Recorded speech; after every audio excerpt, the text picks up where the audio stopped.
Okay, good afternoon students. Today we are going to see about the chapter analysis of the Prince and the Pauper. So let's see the first chapter I am going to discuss. So in the first chapter you can see the chapter starts with the scene is set in London. It is an autumn day. As you have known, the autumn days on that particular season, most of the leaves fall and it becomes a gloomy day, a sad day.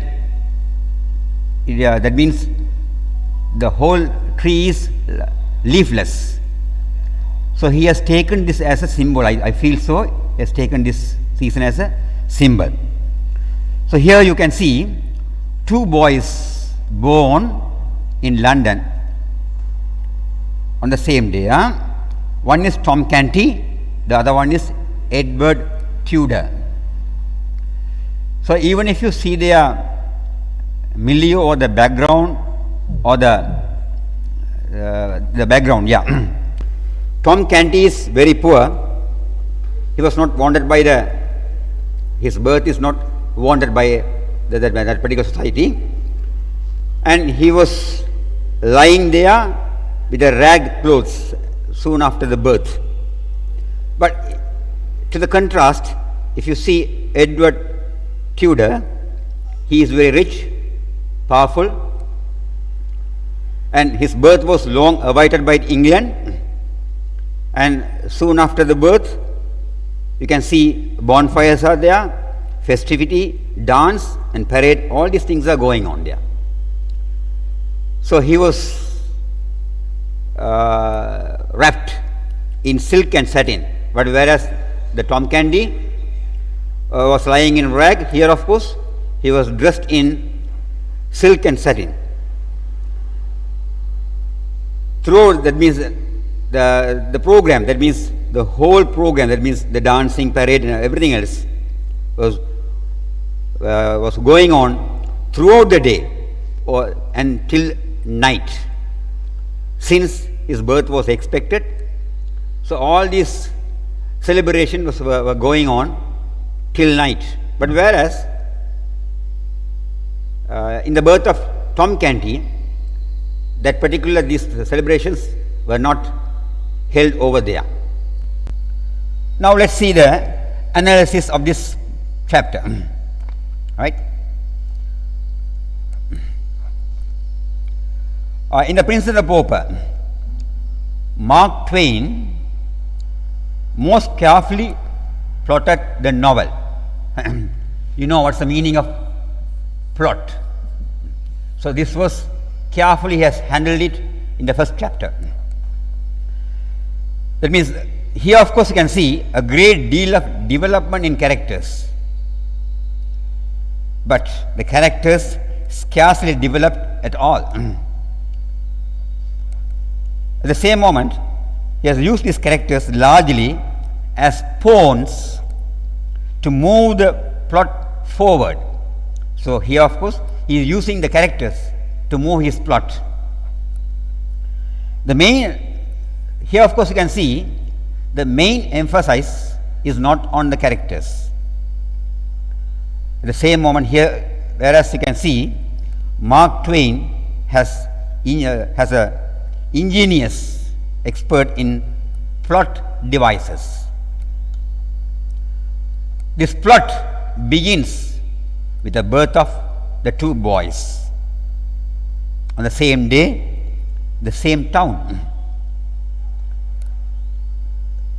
The contrast, he contrasts the two boys.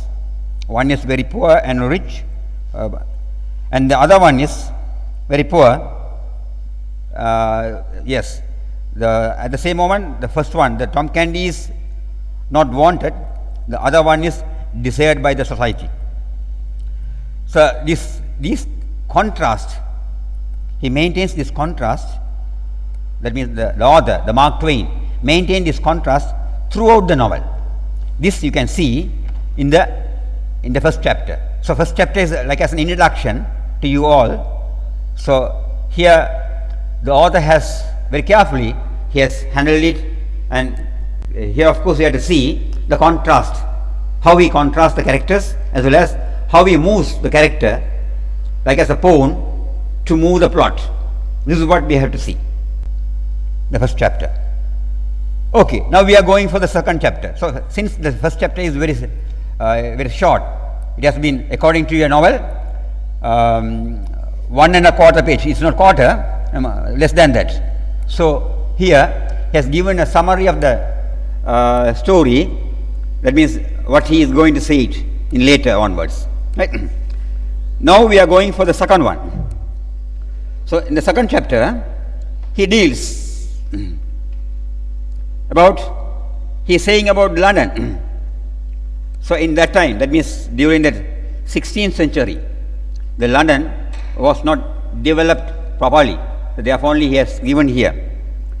Only 1500 years old, or 1000 inhabitants were there. So less number of inhabitants at that time.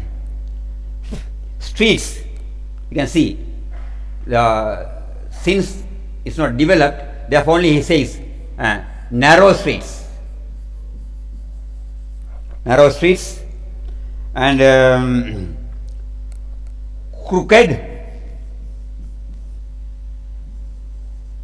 dirty. So there are three adjectives are given to describe about the streets: narrow, crooked and dirty. So these you have to focus on it. Next he says, Tom Candy lived not from London Bridge. Their houses are made of wood. Not enough facilities. Since they are from the pauper family, so their living conditions as well as the environment is not up to the mark. Tom's father lived in Offal So the paupers lived in Offal where the Tom Candy's father also lived there, right? Out of Pudding Lane. So this Pudding Lane is the name of the lane where the people, they erect houses in woods and they inhabit that place. So here in the house, in this house, mother and father, these two of them, they have a bedstead, not for the others. Tom, grandmother, sisters, Bet and Nan occupy the floor. So the children, they occupy the floor. They roll from this end to that end. There's nobody stops them. This is the way of living over there. So the Bet and Nan are twins. They are 15 years old. They are twins here. Father and grandmother, they are friends. They drink together. Sometimes they fight each other, or sometimes they fight with others also. I can still remember one line from one of the authors. When drinks goes in, the inhibition goes out, the exhibition comes. When you take the drinks, automatically that means you become a fearless character, and that means you tend to say about yourself without any sort of stop. That means your personal things might come out. Same as here also, they start to fight with others too. So when these people were living like this, that means the Offal Court had number of juvenile delinquencies. That means the young children are there over. So the Candy's father, that means Tom Candy